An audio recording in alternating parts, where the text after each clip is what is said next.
말씀 나누겠습니다. 창세기 42장 21절에서 23절까지입니다. 함께 봉독하시죠. 그들이 서로 말하되 우리가 아우의 일로 인하여 범죄하였도다. 그가 우리에게 애걸할 때에 그 마음의 괴로움을 보고도 듣지 아니하였으므로 이 괴로움이 우리에게 임하도다. 루벤이 그들에게 대답하여 가로되 내가 너희더러 그 아이에게 득죄하지 말라고 하지 아니하였느냐. 그래도 너희가 듣지 아니하였느니라. 그러므로 그의 핏값을 내게 되었도다 하니 피차간에 통변을 세웠으므로 그들은 요셉이 그 말을 알아들은 줄을 알지 못하였더라. 네. 오늘은 부활주일입니다. 지난 금요일이 성금요일이죠. 그리고 그 전 40일을 사순절이라고 해서 지킵니다. 40일 동안 금식하는 사람도 있어요. 제 그 신학교 때 교수님은 매년 그렇게 40일씩 사순절 기간 동안에 금식을 하세요. 그래서 지금 골다공증과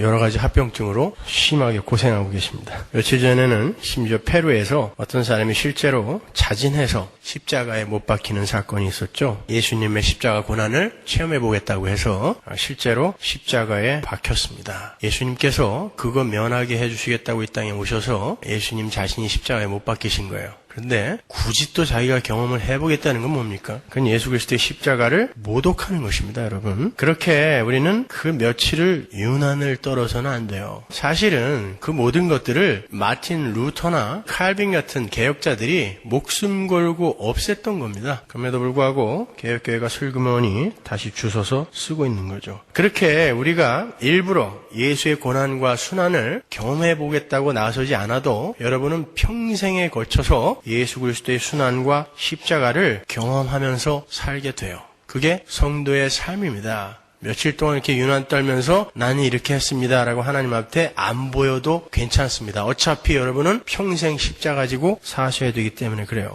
오늘 본문을 잘 보시면 요셉의 형들이 요셉이 당한 억울한 감옥살이를 그대로 경험하고 있죠. 바로 이 삶을 우리가 살게 되는 것입니다. 이 에피소드가 우리에게 주는 메시지가 무엇인지 오늘 조금 더 자세하게 함께 공부를 해보도록 하겠습니다. 우린 지난주까지 형들에게 팔려서 종살이를 하게 된 요셉의 삶 속에 일어났던 13년간의 형통한 삶에 대해서 살펴봤습니다. 성경에서는 하나님과 함께 동행하는 삶에서 나타나는 모든 종류의 사건과 상황과 정황을 가리켜서 형통이라고 해요. 그런데 성도에게서 나타나는 형통의 삶은 자신의 뜻과 비전과 야망과 기대와는 완전히 다른 방향으로 나타나게 된다 그랬죠. 왜냐하면 하나님의 형통은 죄에서 비롯된 우리의 꿈을 꺾고 당신의 꿈을 우리의 삶에 성취시키시는 것이기 때문에 그렇습니다. 그래서 그 삶이 쉽지 않은 삶이라고 제가 말씀드렸어요. 이제 창세기 42장부터는 기근을 맞은 야곱과 야곱의 아들들이 애굽으로 양식을 사러 가게 되는 과정과 그곳에서 총리가 된 요셉을 만나 겪게 되는 여러 가지 에피소드들, 그리고 하나님의 예언대로 이루어지게 된 야곱과 그 가족들의 애굽 이주가 기록이 되어 있어요. 아브라함에게 이미 예언하셨었죠. 그리고 이스라엘의 대표요 상징으로 창세기에 등장했던 야곱의 죽음으로 창세기 50장이 끝나게 되는 거예요. 그런데 요셉이 야곱을 장사 지내기 위해 가나안으로 야곱을 옮기는 그 행로가 아주 흥미롭습니다. 창세기 50장에 보면요, 요셉이 야곱의 시신을 가나안으로 옮기는데 굳이 요단 동편으로 가서 곡을 한 뒤에 요단을 건너 가나안으로 들어가요. 애굽은 가나안 서편에 있는 나라입니다. 그리고 그 가나안 땅 동편 끝이 요단강이에요. 따라서 애굽을 출발해서 가나안으로 들어가기 위해서는 굳이 요단강 동편으로 갈 필요가 없어요. 그런데 요셉은 요단강 건너편 아닷의 타작 마당에서 7일 동안 애곡을 하고 가나안으로 들어가요. 그곳 이름이 아벨 미스라임입니다. 야곱의 삶이 어떤 삶과 닮아 있어요? 그로부터 400년 후에 출애굽을 하게 되는 전체 이스라엘 민족의 삶과 닮아 있죠.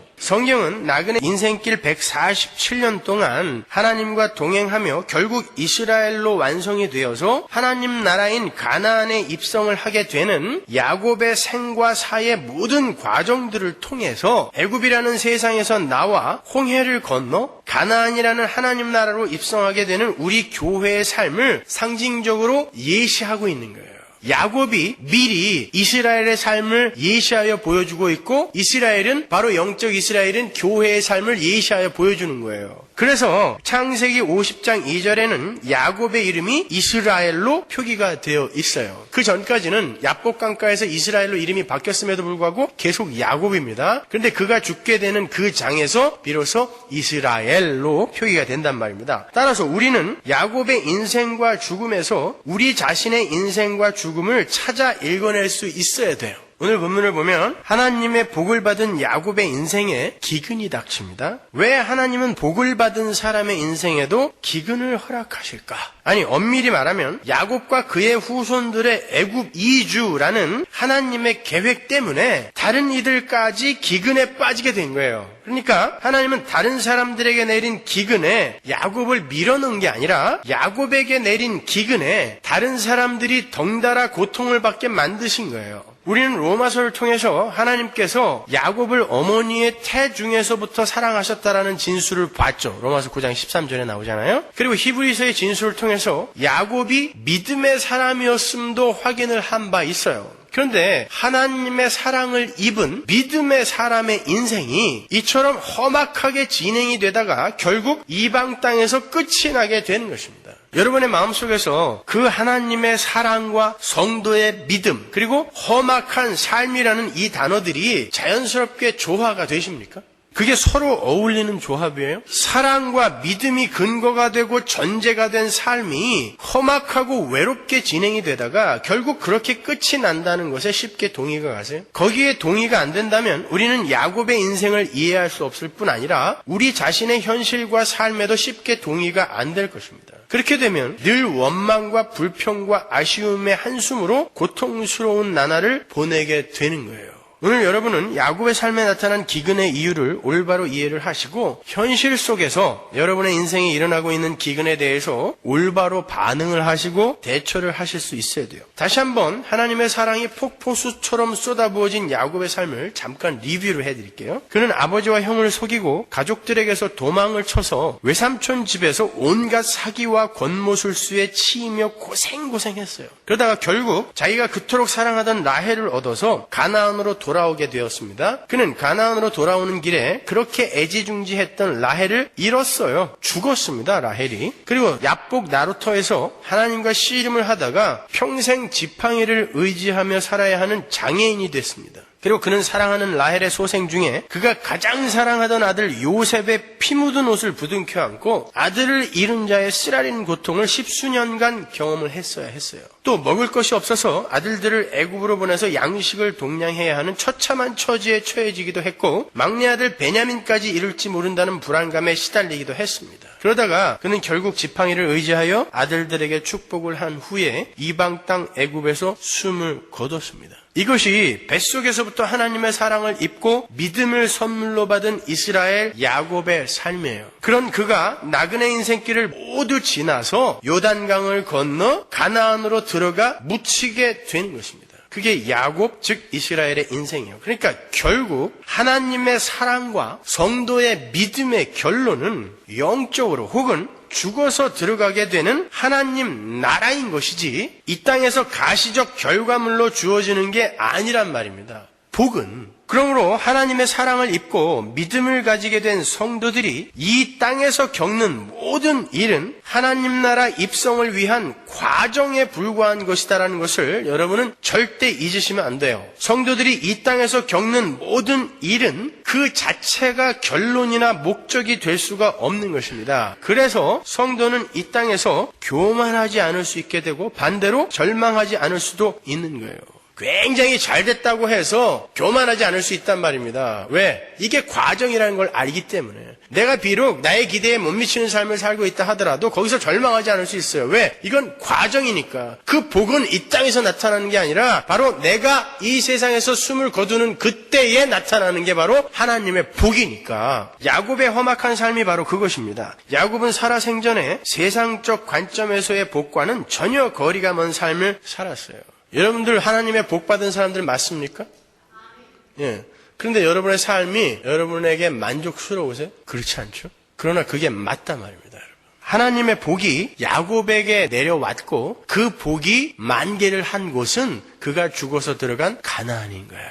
성도의 인생은 자신들의 삶 속에서 이러저러한 열매가 나타나야 한다고 하는 그 기대와 추측을 무참하게 박살내면서 돌진해 오시는 하나님의 열심으로 점철이 되어져요. 우리는 섣불리 추측하기를 이왕이면 뱃속에서부터 하나님의 미움을 받았다고 하는 에서가 외삼촌 집으로 도망을 가서 온갖 고생을 하는 것이 옳다고 생각합니다. 왜 하나님의 사랑을 받은 야곱이 도망가야 되냔 말이에요. 또 이왕이면 하나님의 사랑을 받고 있는 믿음의 사람 야곱이 애굽의 왕, 세상 왕을 상징하는 애굽의 왕 바로에게 양식을 구워주는 자리에 앉아있는 게 옳지 않은가 추측해요. 그렇게 나름대로의 시나리오를 써보기도 합니다. 그런데 하나님은 우리의 상식과 기대를 뛰어넘으세요. 오히려 하나님의 사랑을 받는 자들을 궁지로 몰아넣으십니다. 그런데 그 일이 결국 승리와 영광의 사건으로 드러나게 되는 거예요. 예수님이 바로 그 대표적인 예죠. 예수님은 하나님이 가장 사랑하시는 독생하신 아들이에요. 진짜 아들. 그런데 그 아들이 아버지 할 수만 있다면 이 잔을 내게서 지나가게 해달라고 애원을 했음에도 기어코 그 잔을 아들의 입에 털어 넣으시는 게 하나님이에요. 그런데 항상 아버지의 행사가 옳았어요. 십자가는 누가 봐도 미련하고 허약하기 그지없는 실패작이었습니다. 그건 패배예요. 그런데 그 십자가가 진짜 승리였고 참된 오름이었어요. 우리는 하나님의 지혜를 다 알 수가 없습니다. 그분의 일에 그 어떤 조언도 할 수 없는 미련한 피조물일 뿐이에요. 우리는요. 그래서 성도의 삶 속에 나타나는 이해할 수 없는 현상들도 수긍하고 받아들일 수밖에 없는 거예요. 하나님 왜 일을 이따위로 하십니까? 라고 원망해서는 안 된단 말입니다. 하나님이 옳습니다라고 수긍하고 받아들일 수밖에 없어요. 로마서 11장 33절 보세요. 깊도다 하나님의 지혜와 지식에 부요하며 그의 판단은 측량치 못할 것이며 그의 길은 찾지 못할 것이로다. 누가 주의 마음을 알았느냐? 누가 그의 모사가 되었느냐? 우리는 하나님이 이렇게 일하실 거야 추측도 못한다라는 거예요. 그분의 지혜는 너무 깊어서. 그래서 때로는 하나님이 분명 이렇게 일하셨으면 좋겠다. 하나님께서 이렇게 일하시는 게 맞을 거야 라고 추측하는 게 대부분 박살이 나는 것입니다.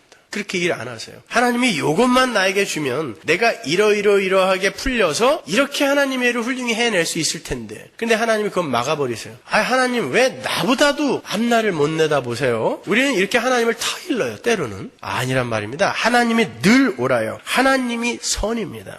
따라서 우리가 우리의 삶 속에 나타나는 사건들과 당면하게 되는 현실 속에서 하나님의 하나님 되심을 자기 마음대로 재단을 하고 정의를 내리는 건 정말 위험한 짓이에요. 유대교 랍비인 헤롤드 쿠시너를 아시죠? 그 헤롤드 쿠시너는 어린 나이의 아들을 먼저 세상에서 떠나보내야 했습니다. 그의 아들은 나면서부터 빨리 늙어버리는 조로증으로 세상을 떠났어요. 그는 그렇게 자기 품에서 할아버지의 모습이 되어서 죽어간 아들 아론을 기억하면서 왜 착한 사람에게 나쁜 일이 일어날까라는 책을 썼어요. 미국에서는 굉장히 큰 베스트셀러가 됐죠. 자기는 유대교 랍비로서 누가 뭐래도 도덕적으로 윤리적으로 흠없는 삶을 살아왔고 누가 뭐래도 하나님을 성실하게 섬겼다고 생각을 했어요. 그리고 그렇게 빨리 늙어가는 아들을 위해서 목숨을 걸고 기도를 했는데 어떻게 하나님이 자기에게 그럴 수 있느냐는 것입니다. 왜 하나님은 착하게 살면서 목숨 걸어 하나님을 섬기는 사람의 간절한 기도를 들은 척 만척 지나치시냐는 거예요.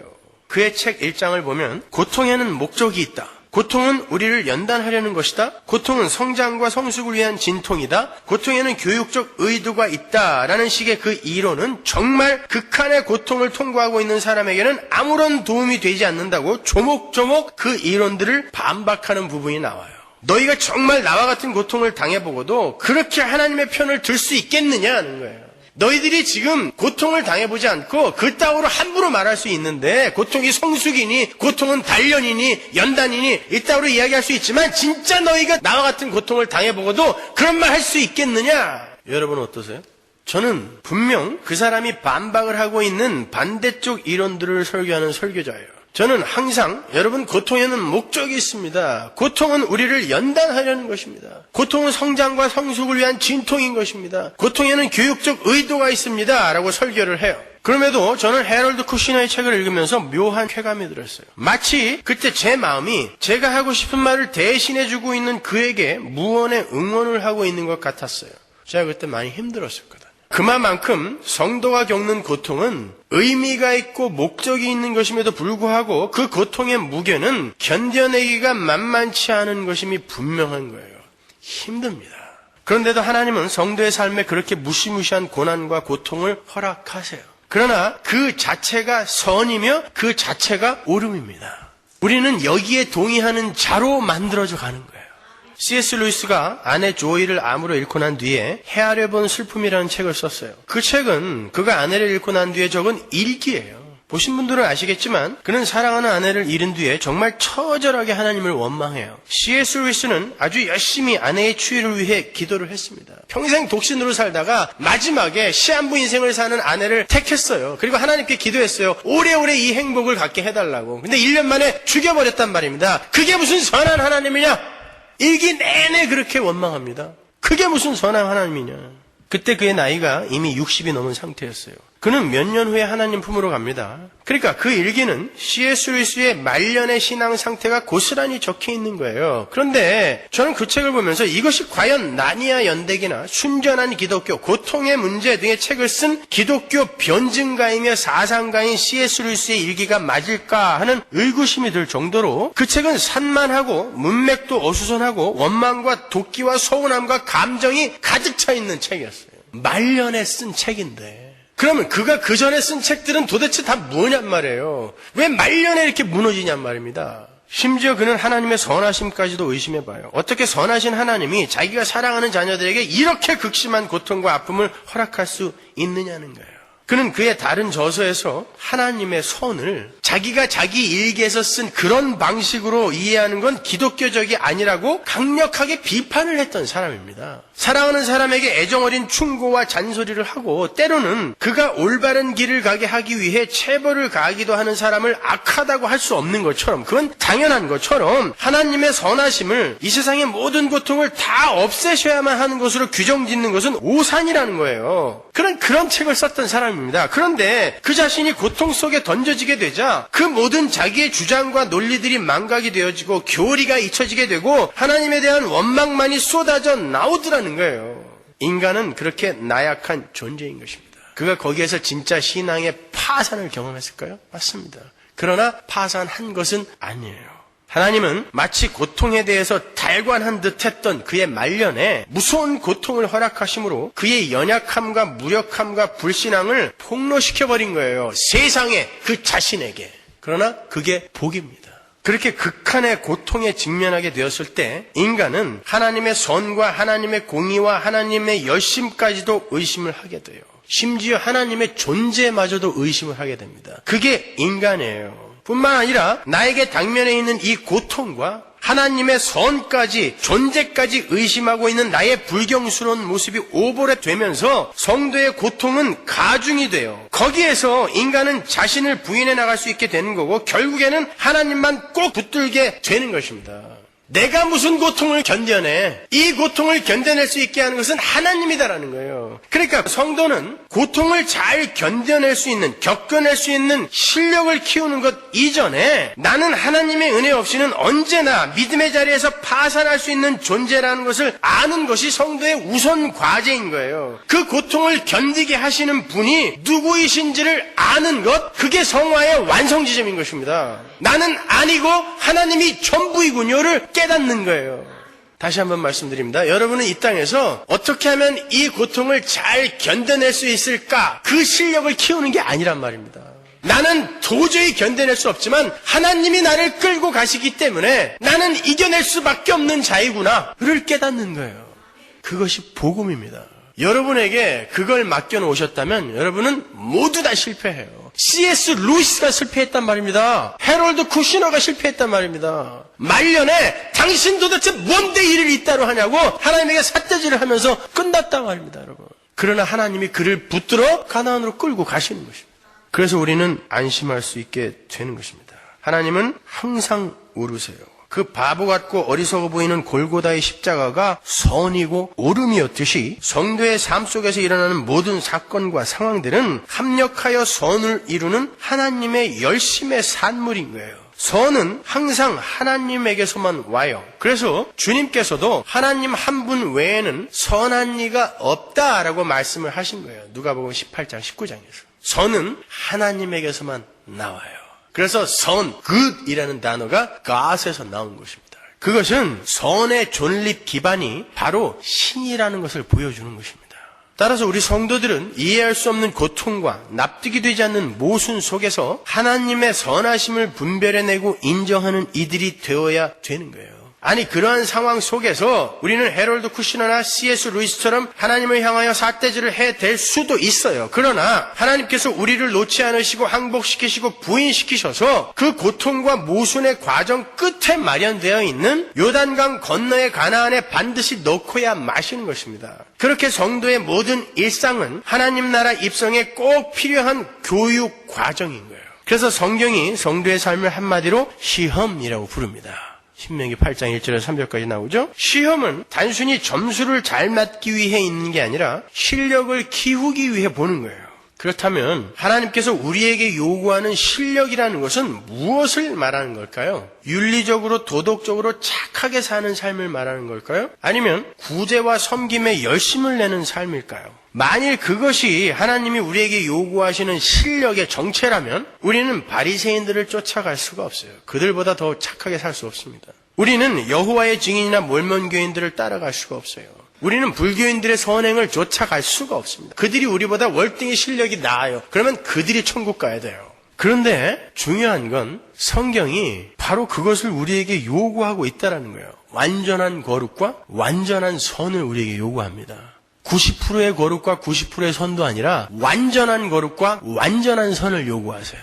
레위기 11장 45절 보세요. 나는 너희의 하나님이 되려고 너희를 애굽 땅에서 인도하여 낸 여호와라. 내가 거룩하니 너희도 거룩할지어다. 누구만큼? 하나님만큼. 창세기 17장 1절 보세요. 아브라함의 99세 때 여호와께서 아브라함에게 나타나서 그에게 이르시되 나는 전능한 하나님이라 너는 내 앞에서 행하여 완전하라. 보시다시피 하나님의 거룩, 하나님의 완전, 이것이 우리에게 요구되는 실력이에요. 그래서 우리에게 시험이 닥치는 거예요. 시험은 곧 뭐다? 인생. 우리의 인생은, 광야 인생은 전부 시험이에요. 하나님의 시험. 그게 신명기 8장 1절에서 3절까지의 내용이에요. 그러니까 우리의 이 광야 인생을 통과하게 되면 우리가 하나님의 완전과 하나님의 거룩에 도달할 수 있게 된다는 말인데, 그렇다면 정말로 우리가 인생이라는 그 하나님의 시험을 통과하면 우리는 모두 다 하나님의 거룩과 하나님의 완전이라는 합격 커트라인을 통과할 수 있게 되는가요? 그걸 완전 성화론이라고 해서 2단으로 벌써 기독교가 규정했어요. 그건 아닙니다. 그렇게 될 수는 없어요. 우리의 목표 지점은 완전 성화가 아니에요. 그렇다면 우리 성도가 하나님의 시험이라는 이 인생, 이 신앙생활을 통과하면서 도달해야 할 진짜 실력의 자리는 어디인가요? 신명기 8장 1절 보세요. 내가 오늘날 명하는 모든 명령을 너희는 지켜 행하라. 그리하면 너희가 살고 번성하고 여호와께서 너희의 열조에게 맹세하신 땅에 들어가서 그것을 얻으리라. 자, 조건이 있어요. 너는 내 말을 전부 지켜서 행해야 돼. 그래야 너희는 가나안에 들어갈 수 있어 라고 이야기하고 있어요. 그러면서 그 하나님께서 우리에게 인생을 허락하신 이유를 설명해줘요. 보세요. 2절. 내 하나님 여호와께서 이 40년 동안에, 40년은 광야 인생, 우리의 인생을 이야기하는 거예요. 40년 동안에 너로 광야의 길을 걷게 하신 것을 기억하라. 이는 우리의 인생을 통하여 무엇을 깨닫게 하시려는지 나와요. 이는 너를 낮추시며 너를 시험하사 네 마음이 어떠한지 그 명령을 지키는지 아니 지키는지 알려 하심이니라. 지켰어요? 못 지켰어요? 못 지켰어요? 다 죽었습니다. 그래서 결국에는 하나님이 여호수아, 헬라어로 뭐예요? 여호수아가 예수를 앞장세워서 그들을 은혜로 가나안에 넣으실 수밖에 없었다라는 것을 보여주는 게 광야 40년이란 말입니다. 3절. 너를 낮추시며 너를 줄이게 하시며 또 너도 알지 못하며 내 열조도 알지 못하던 만나를 내게 먹이신 것은 사람이 떡으로만 사는 것이 아니요 여호와의 입에서 나오는 모든 말씀으로 사는 줄을 너로 알게 하려 하심이니라. 하나님께서 너희는 완전해야 돼. 너희는 거룩해야 돼. 내가 하는 말을 다 들어야 돼. 다 지켜내야 돼. 이 말은 너희는 거룩해야 돼. 완전해야 돼라는 말입니다. 자, 그렇게 조건을 달아놓으시고는 인생을 허락하셔서 우리에게 뭘 깨닫게 해주신다고요? 니네는 못 지키는구나. 불가능한 자구나. 이거 깨닫게 해주신단 말입니다. C.S. 루이스처럼, 해럴드 쿠시너처럼 마지막 날에 아이고 참 하나님 이따위로 일하실 거예요 진짜? 그렇게 자신의 불신과 무력함을 폭로시키고 하나님 저는 정말 하나님이 저를 이끌어주시지 않으면 절대 가나안에 제 힘으로 못 들어가는 존재이군요를 완전히 깨닫게 하는 그 지점까지 데리고 가셔서 가나안에 넣으시는 것이란 말입니다. 그래서 광야 40년 동안 이스라엘이 그 난리를 피는 거예요. 하나님이 그렇게 패는데도, 그리고 매일 만나를 주는데도 계속해서 하나님의 존재까지도 의심을 하지 않습니까? 이스라엘이. 그런데 결국 그들을 가나안에 집어넣어버리신단 말입니다. 그걸 은혜라고 하는 거예요. 그 은혜에 의지하지 않으면 우리는 절대 행복할 수 없다를 깨닫고 가는 거예요. 우리의 인생 속에서. 야, C.S. 루이스가 그 전까지 쓴 책들, 그거 하나님이 쓰신 거구나. 어떻게 그런 인간이 그런 책을 썼어? 하나님이 쓰신 거구나. 보여주는 것입니다. 그리고 하나님에 의해 면목 없이 가나안에 들어가는 거예요. 그러니까 한마디로 성도가 신앙생활이라는 광야의 시험을 통과하며 연마해야 할 실력은 난 도저히 내 힘으로 하나님의 거룩과 완전함에 도달할 수 없다는 자기 부인을 말하는 거예요. 그러한 자기 부인의 과정 속에서 내 안에서 사시는 예수 그리스도의 선한 삶이 격발되어 나오는 것일 뿐입니다. 여러분께 아니란 말이에요. 여러분이 훈련해서 완성해낸 거, 만들어낸 게 아니란 말입니다. 그거는. 그래서 자랑할 수 없는 거예요. 아무리 선한 일을 하고 아무리 헌금을 많이 하고 아무리 구제를 많이 하도 그건 내게 아니기 때문에 내가 자랑할 수 없는 것입니다. 그렇게 나의 연약함과 불가능함과 더러움이 나 자신에게 그리고 다른 이들에게 폭로가 되고 인정이 될 때 비로소 하나님의 온전함이 우리의 비워진 가슴 속에 채워지게 되는 거예요. 그 괴리의 공간에 예수 그리스도의 십자가가 사다리로 서게 되는 것입니다. 그 괴리를 연결해 주는 게 예수 그리스도의 피와 십자가란 말이에요. 인간의 무력함이 폭로가 되고 하나님과 인간 사이에 벌어진 이걸 도대체 뭘로 채워야 돼? 우리는 아무리 노력해도 그 공간을, 그 괴리를 극복할 수가 없어요. 그때 예수의 십자가가 쑥 들어오는 것입니다. 내가 했잖아. 그래서 너희는 믿기만 하면 된다고 했잖아.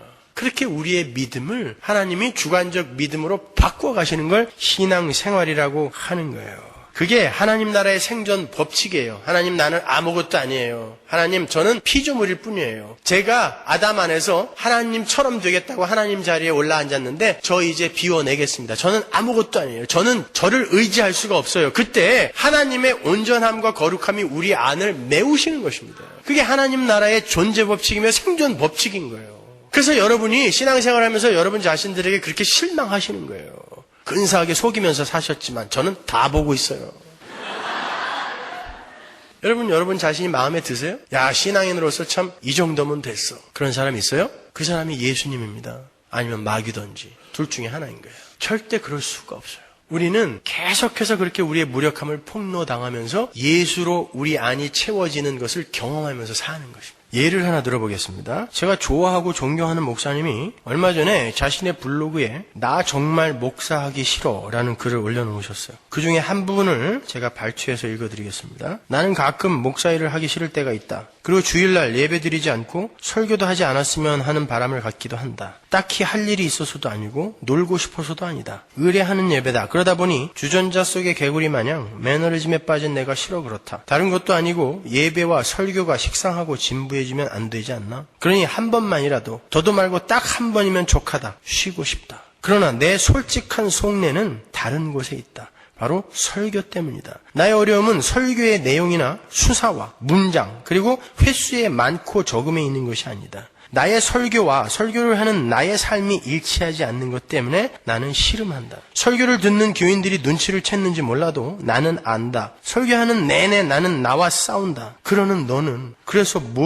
너나 잘하지 그래? 하나님 사랑과 이웃 사랑이라는 이중계명을 벗어날 수 없는 설교인지라 설교하는 동안 넌 사랑하냐? 사랑이 뭔지 알아? 말은 잘해. 나는 조소와 냉소를 떨치지 못한다. 정말 하기 싫다. 그런 내가 싫다. 설교할 때 속으로 그런 생각을 왕왕하곤 한다. 성도 여러분, 오늘 저는 설교할 자격이나 자신이 없습니다. 설교를 잘 준비하지 못했고 오늘 설교한 대로 저는 살지 못하는데 어떻게 설교할 수 있겠습니까? 그래서 오늘은 설교 못하겠습니다. 이렇게 선언하고 내려오면 교인들 반응은 어떨까? 와, 우리 목사님 정말 정직하고 솔직하시다. 아니면 목사님 미안하지만 우리는 목사님이 원래 그런 줄 다 알아요. 그러니 오늘따라 유난 떨지 마세요.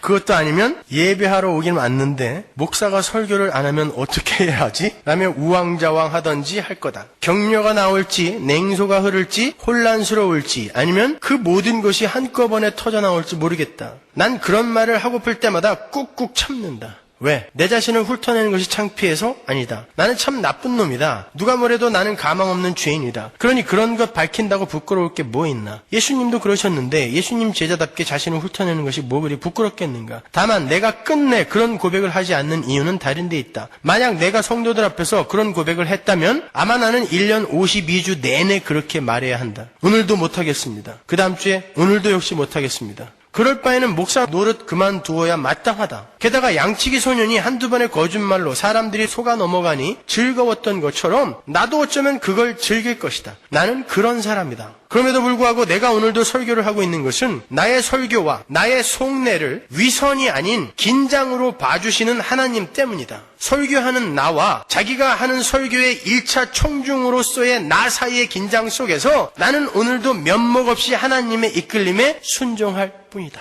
여러분이 이해하시기 쉽게 그분의 글에 제가 조금 첨언을 했어요. 그분께 용서를 구합니다. 그러나 내용은 변한 게 없어요. 이 글을 쓰신 목사님은 책도 여러 권 내셨고 신학적 깊이도 아주 깊은 아주 훌륭하신 그런 분이에요. 책도 전부 베스트셀러가 되신 분입니다. 그런데 이분은 자신에 대해서 거의 절망하고 계세요. 그리고 오직 하나님의 은혜에만 기대고 있죠. 그러나 그것을 부끄럽게 생각하는 것이 아니라 당연하게 생각하고 있어요.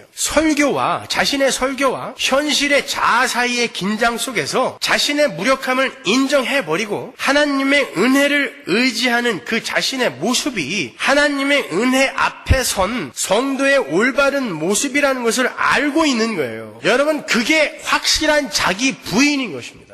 하나님, 저는 하나님의 말씀 의지하여 이만큼 해냈어요가 아니라 성도는 사도 바울의 고백처럼 오라 나는 공고한 몸이다. 누가 이 죽일 놈의 사망의 몸에서 날 좀 건져줘. 말년에 그만한 거거든요. 그런 고백처럼 하나님, 저는 시간이 가면 갈수록 저는 불가능하고 무력한 자인만이 폭로가 됩니다. 그럼에도 불구하고 하나님의 은혜가 저에게 임해 있으니 그 은혜 꼭 붙잡을래요. 하나님, 저 좀 놓지 말아주세요가 진짜 실력인 것입니다. 신앙은 total dependence라고 그랬죠. 그죠? 신앙은 인디펜던스가 아닙니다. 하나님, 저는 이제 제 신앙으로 이만큼 살게 됐으니까 쟤 나가서 신경 써주세요. 저 최영이나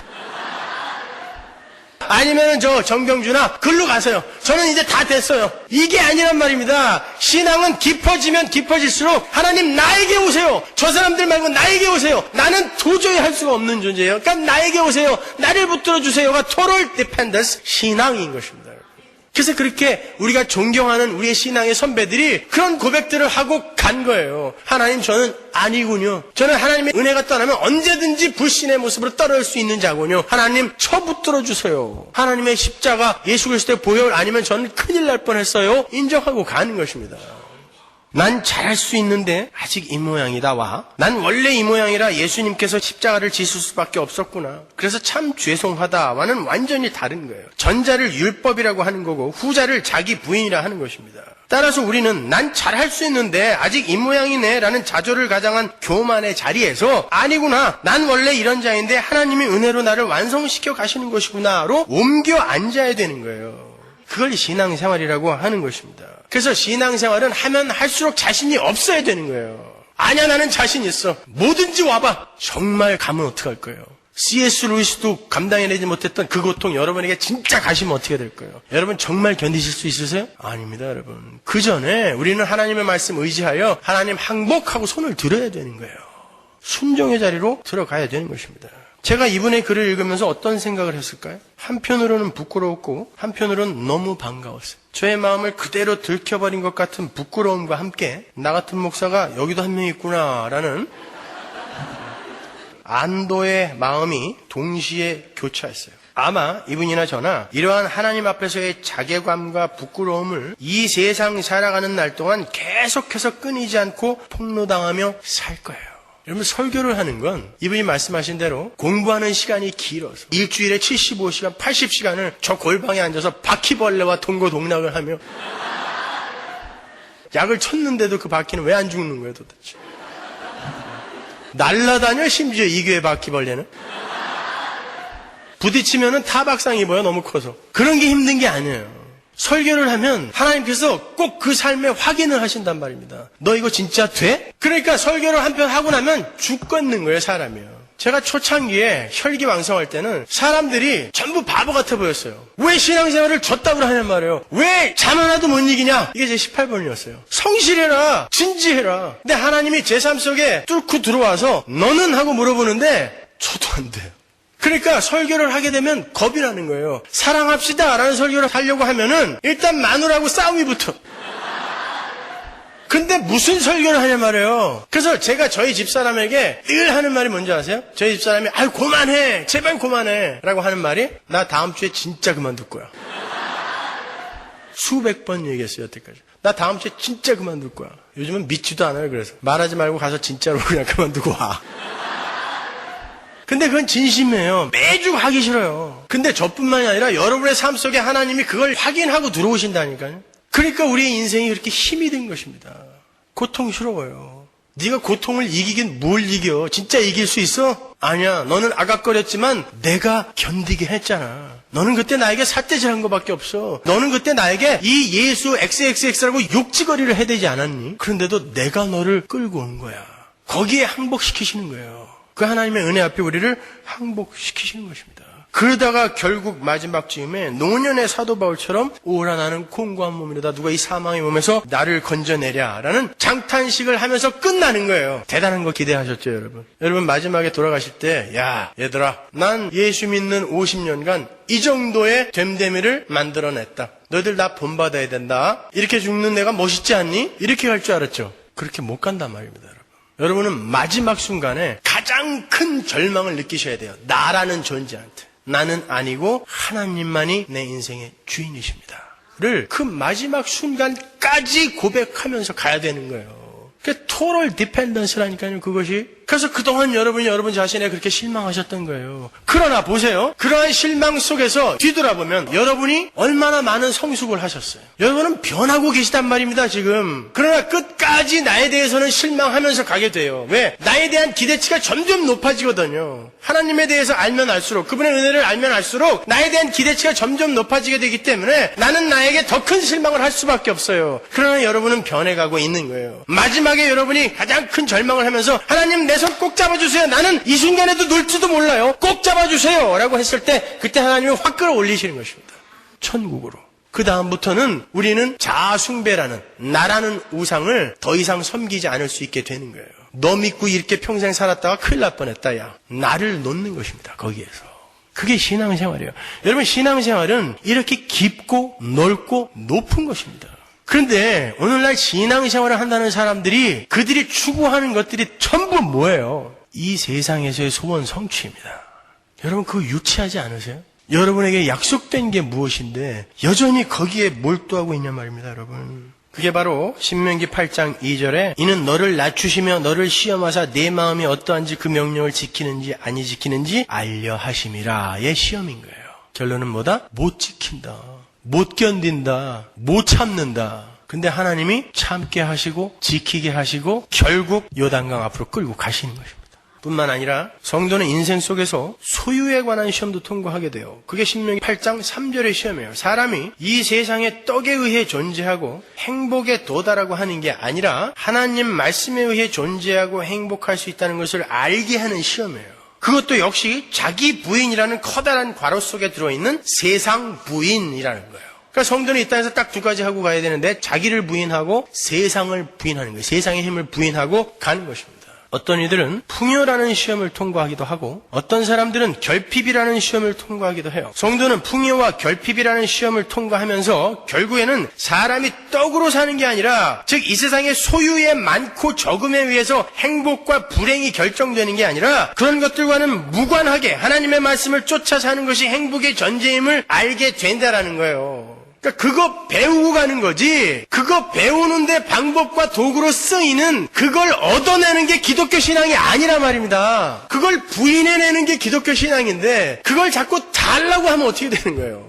빌립보서 4장 11절 보세요. 내가 궁핍함으로 말하는 것이 아니라 어떠한 형편에든지 내가 자족하기를 배웠노니 내가 비천에 처할 줄도 알고 풍부에 처할 줄도 알아 모든 일에 배부르며 배고픔과 풍부와 궁핍에도 일체의 비결을 배웠노라. 내게 능력 주시는 자 안에서 내가 모든 것을 할 수 있느니라. 풍요나 가난이 자신을 움직이는 게 아니라 하나님의 함께 하심이 성도를 움직이는 거라는 거예요. 가난해도 괜찮아. 내가 돈이 너무 많아도 괜찮아. 교만하지 않을 수 있어. 가난해도 나는 부끄러워하지 않을 수 있어. 그게 내게 능력 주시는 자 안에서 내가 모든 것을 할 수 있느니라예요. 내가 원하는 건 하나님이 다 들어주실 거야. 이게 아닙니다. 그러니까 냉장고에 그런 의도로 붙여놨으면 오늘 가서 당장 띄세요. 진짜로 여러분에게 그 고통과 가난이 갈지도 몰라요. 뭐든지 진짜 할 수 있어? 그렇게 물으러 오시면 어떡하실 거예요?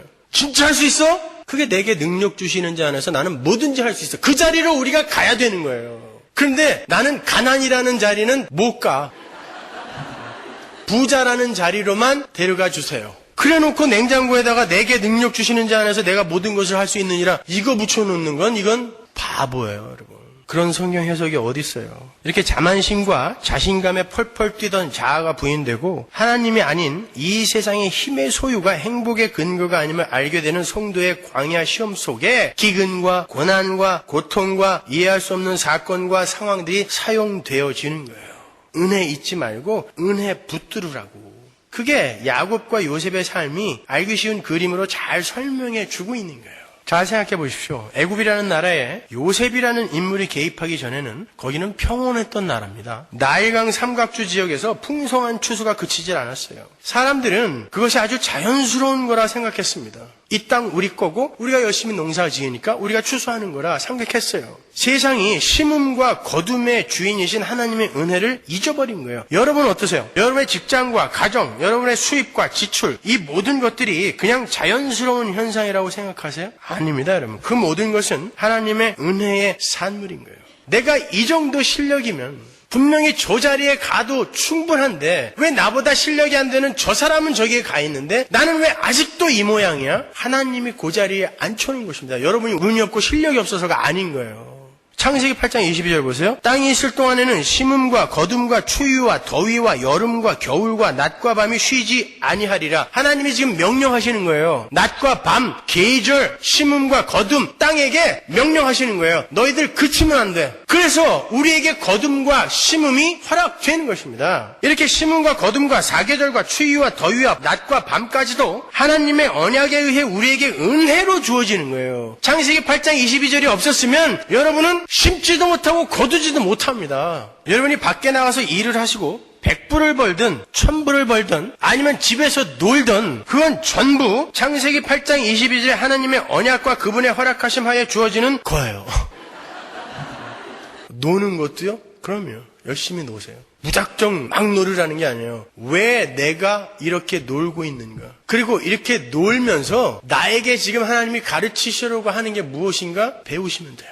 그러면 그 백수가 성직입니다. 그 기간 동안에. 맞아요. 놀면서 배울 수 있어요. 대통령 자리에서 교만을 떠는 사람과 놀면서 하나님의 뜻을 분별하는 사람과 누가 더 복 있는 사람인 줄 아세요? 노는 사람이에요.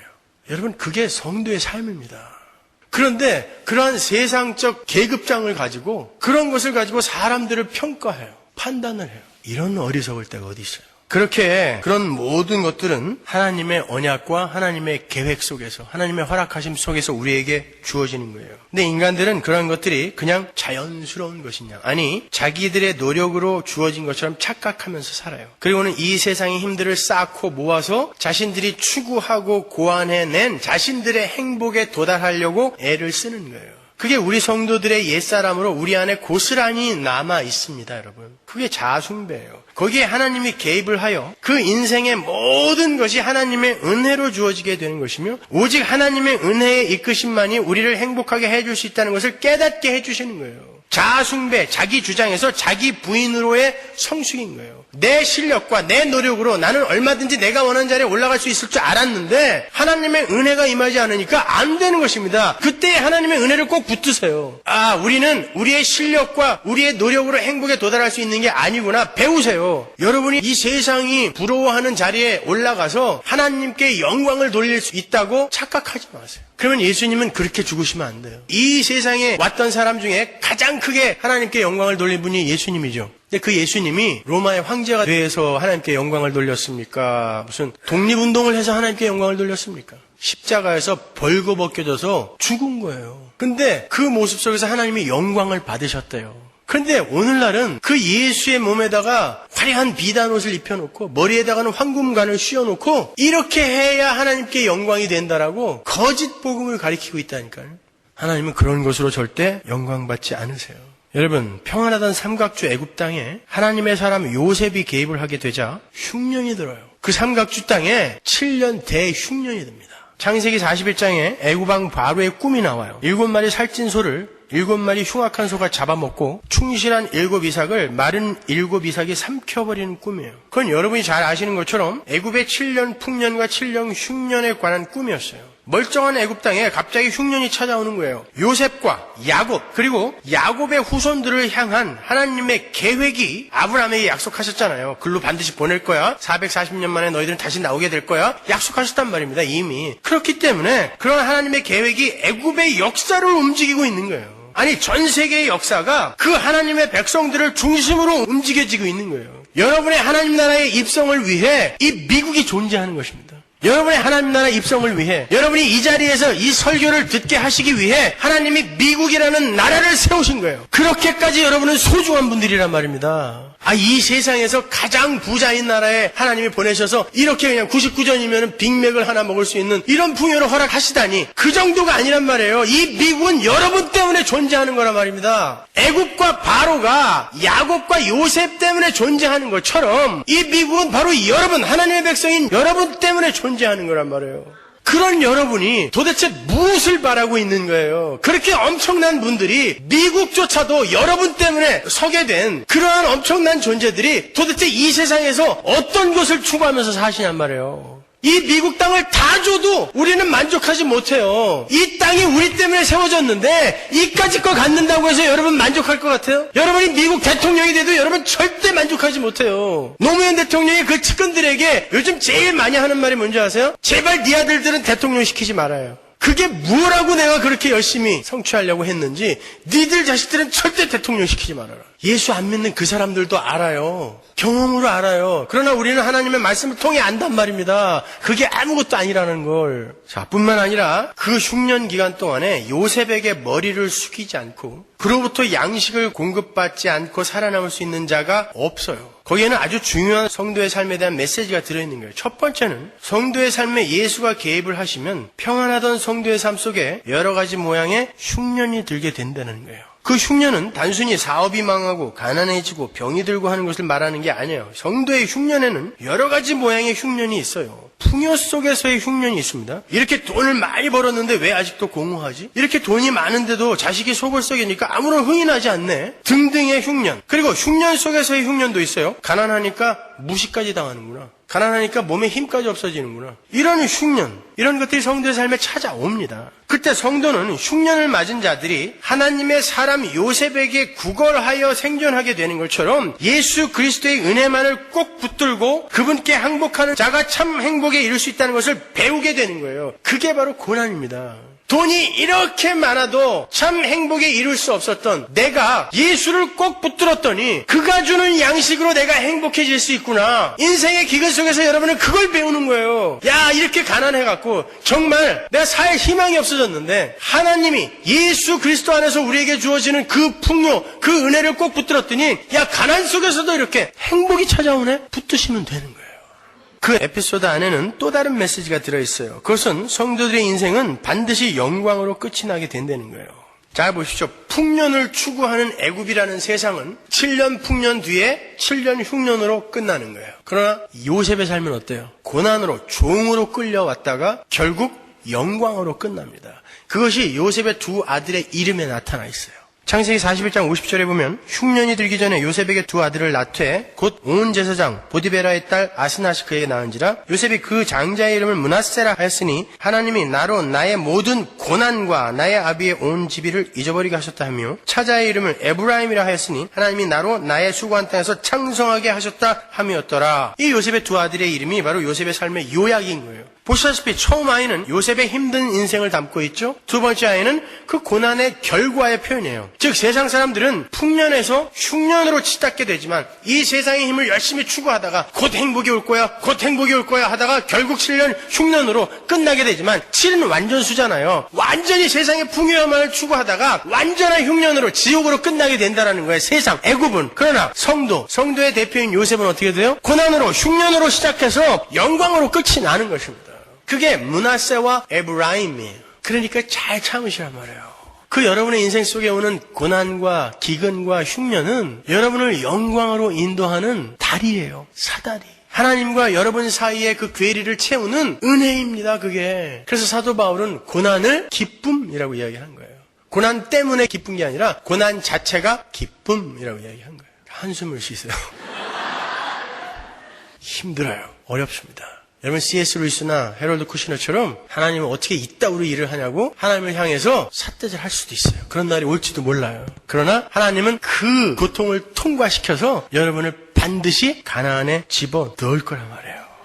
여러분은 그 하나님의 열심에 의해 고난과 고통을 감수하게 되는 거예요. 여러분이 참는 게 아니에요. 여러분이 감수하는 게 아니에요. 하나님이 참게 하세요. 그렇게 요셉과 야곱 그리고 그 아들들에게 하나님과 하나님 나라 그리고 인간의 불가능함과 하나님의 은혜를 가르치시기 위해서 애굽의 왕이 힉소스 왕조로 바뀌기도 하고 다시 함족의 왕조로 바뀌기도 하고 또 그것을 위해서 애굽의 왕이 꿈을 꾸기도 하고 그 꿈대로 풍년과 흉년이 들기도 하는 거예요. 그러니까 여러분을 향한 하나님의 언약 때문에 애굽과 바로와 바로의 꿈과 해석과 흉년과 풍년 이 모든 것들이 동원되는 거예요. 근데 그런 것으로 일희일비하시겠어요? 이 모든 것들이 합력하여 하나님의 언약, 하나님의 계획, 하나님의 선을 이루어내는 것이겠구나. 잘 참아야지. 잘 견디자. 그리고 내가 얼마나 불가능하고 무력한 존재인지 잘 배우자. 그리로 가시면 되는 거예요. 그게 성도의 삶인 것입니다. 오바마는 여러분을 위한 엑스트라인 거예요. 오사마 빈라덴 엑스트라입니다. 그들의 인생을 부러워하세요. 그런데 고작 아니요. 그들이 여러분을 부러워해야 돼요. 이 세상에 영적으로 여러분 위에 상위권자는 하나도 없어요. 하나님 한 분뿐입니다. 여러분이 이 역사의 주인이에요. 하나님의 성도가 이 역사의 주인이라니까요. 보세요. 요셉이 바로의 꿈을 해석하기 전에는 바로가 도대체 이게 뭔지를 몰라요. 세상 사람들은 역사를 올바로 해석할 수가 없어요. 이게 도대체 왜 이런 일이 일어나? 쓰나미가 왜 오는 거야? 911은 뭐야? 이라크와의 전쟁은 왜 일어나는 거야? 몰라요. 하지만 하나님의 계시를 가진 요셉이 그걸 해석한단 말입니다. 그리고 그대로 되는 거예요. 여러분은 아시잖아요. 왜 그런 자연재해와 전쟁이 일어나고 있는지, 왜 범죄는 점점 흉폭해지는지, 왜 지진은 점점 크게 일어나는지 아시잖아요. 여러분은. 그래서 신학에서 교회를 해석학적 공동체라고 부르는 거예요. 여러분은 이 역사를 해석하고 이 인간의 실체를 해석하실 수 있는 분들이란 말이에요. 그리고 그 올바른 해석에 의해 여러분에게 닥치는 기근들을 넉넉히 이겨낼 수 있는 분들이란 말입니다. 그 삶을 사셔야죠. 도대체 뭘 달라고 그렇게 졸르는 거예요, 하나님한테. 뭘 달라고. 잘 주지도 않는 거. 기도 5만 번 하면 한 2번 들어주나? 그렇잖아요. 여태까지 신앙생활 하면서 제 기도 한 2번밖에 안 들어줬어요. 목사인데. 그런데도 언젠가 한번 로또 한 방에 맞아주겠지. 그 열심으로 사시는 거예요, 지금? 아니란 말입니다. 여러분은 하나님에 의해 자꾸 여러분의 꿈이 꺾여져야 돼요. 그러나 그게 진짜 복입니다. 매주 이런 이야기 하면서 참 여러분 얼굴 보기가 민망하네요. 좋은 이야기 해드리고 싶고 이 불경기에 보다 희망찬 메시지를 전해드리고 싶은데 그건 거짓말이기 때문에 할 수가 없어요. 우리는 지금보다 더 힘들어질 수도 있어요. 그러나 그 뒤에 약속된 하나님 나라가 있기 때문에 참아내는 거예요.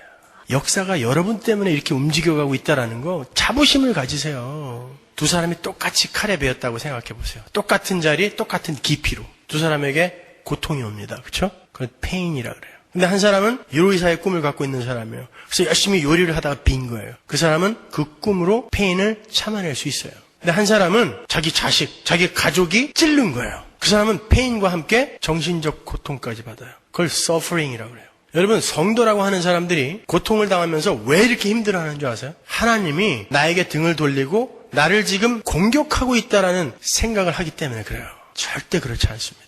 하나님은 그 인류 요리사 그것과는 비교도 안 되는 엄청난 목표 지점, 당신의 꿈을 정해놓고 여러분을 그리로 지금 이끌고 가시는 거예요. 그 길에 그것이 필요하기 때문에 잠깐 허락하시는 것일 뿐입니다. 하나님이 여러분을 죽이려고 때리는 거 아니라니까요. 여러분에게 등을 돌리고 야 저거는 이제 상관없어. 야, 천사들아 2명만 내려가서 쟤 좀 죽이고 와 아주. 이게 아니란 말입니다. 그렇다면 견뎌낼 수 있어요. 고통은 다분히 주관적인 것입니다. 똑같은 고통인데도 불구하고 참을 수 있단 말이에요. 우리는 계시를 갖고 있기 때문에 하나님의 말씀을 갖고 있기 때문에 누가 여러분 턱 밑을 자르고 광대뼈를 칼로 불푹 긁어낸다고 생각해 보세요. 못 견뎌요. 근데 여자들 성형수술하는데 얼굴 작아지겠다고 마취제 놓고 중간에 마취제가 풀렸어요. 그런데 아이고 이거 큰일 났네. 이거 그만 긁어야 되겠네. 그때 여자들이 뭐라 그러는지 아세요? 끝까지 하세요. 참을게요.